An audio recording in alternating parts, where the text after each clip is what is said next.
ఈ వీడియో చూస్తున్న రైతు సోదరులందరికీ నమస్కారం అండి. నా పేరు శ్రీనివాసులు. నేను ఈస్ట్ వెస్ట్ కంపెనీలో పనిచేస్తున్నాను. ఈరోజు వచ్చేసి డిసెంబర్ 2, 2024. మనం ఈరోజు గద్వాల జిల్లా ఐజా మండలం సాతర్ల అనే గ్రామంలో ఉన్నాము. ఇక్కడ రైతు మన ఈస్ట్ వెస్ట్ కంపెనీ తేజిత్ అనే రకం వేశారు. ఆయన మాటలోనే తెలుసుకుందాం ఎలా ఉంది, ఏంది, తెగుళ్ళ పరంగా ఎలా ఉంది, ఎన్ని రోజులైంది అనేది చూడండి ఒకసారి.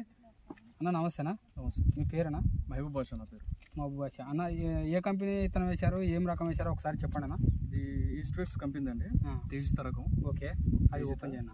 తేజిత్ రకం అయితే దీని గురించి మాకు లాస్ట్ ఇయర్ తెలిసింది. ఓకే, విత్తనం గురించి. ఓకే, నా ఫ్రెండ్ ఒకటి చెప్పాడు. ఓకే, సరే చూద్దాం ఈసారి ఎలా ఉంటుందని వేసాం. ఈసారి ఓకే 3 ఎకరాలు వేసాం. ఓకే, ఇక్కడంతా కనిపిస్తే అంతా మాది. 3 ఎకరాలు వేసాం. అయితే ఈ సీడ్ బాగుందన్న. బాగుంది. సీడ్ మాత్రం ఎక్సలెంట్. మీకు ఏం నచ్చిందన్న? అంటే దీంట్లో ఏం నచ్చింది? దీని దగ్గర రెసిస్టెన్స్ పవర్ బాగుంది. రెసిస్టెన్స్ పవర్ అంటే తెగులు తట్టుకునే విధానం, తెగులు తట్టుకునే అది బాగుంది. పవర్ బాగుంది. పవర్ బాగుంది, రెసిస్టెన్స్ పవర్ బాగుంది. ఇంకోటి ఏంటంటే దీనికి ఈ పొలం అంతా కనిపిస్తుంది కదా. ఓకే, దీనికి దాదాపు అంటే మందు కొట్టి నెల 10 రోజులు అవుతుంది. గమనించండి రైతు సోదరులు, ఇప్పుడు మనం ఉన్న పొలంలో ఈ మందు కొట్టాక దీనికి స్ప్రే చేయక కరెక్ట్ నెలకి పైన అయింది. నీళ్లు పెట్టక కూడా నెలకు పైన అయింది.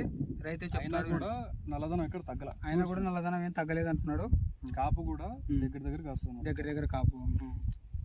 మీకు తెగుళ్ళు కూడా వైరస్ కూడా చాలా తక్కువ ఉంది కదా, ముడతా కానీ ఏదైనా చాలా తక్కువ. ఓకే, పోయినసారి వేసాం కానీ ఒక రకం దాంట్లో గజ్జి చెట్లు ఎక్కువ వచ్చినాయి. ఓకే, దీనిలో అది కూడా తక్కువ. ఓకే, చూడండి మనం రైతు మాటలోనే విన్నాం. చూడండి కాయలు కూడా చాలా దగ్గర కాపుంది. ఇదంతా కాయలు బరువు మోయలేక కింద పడిపోయిన చెట్లు ఇవన్నీ. చూడండి ఇదంతా వెరైటీ, చాలా దగ్గర కాపు. తెగులు అనేది చాలా తక్కువగా ఉంది అన్న. రైతులు ఎవరైనా సరే ఈ రకం ధైర్యంగా వేసుకోవచ్చా? వేసుకోవచ్చు, 100% వేసుకోవచ్చు. మీ మొబైల్ నెంబర్ చెప్పండి అన్న.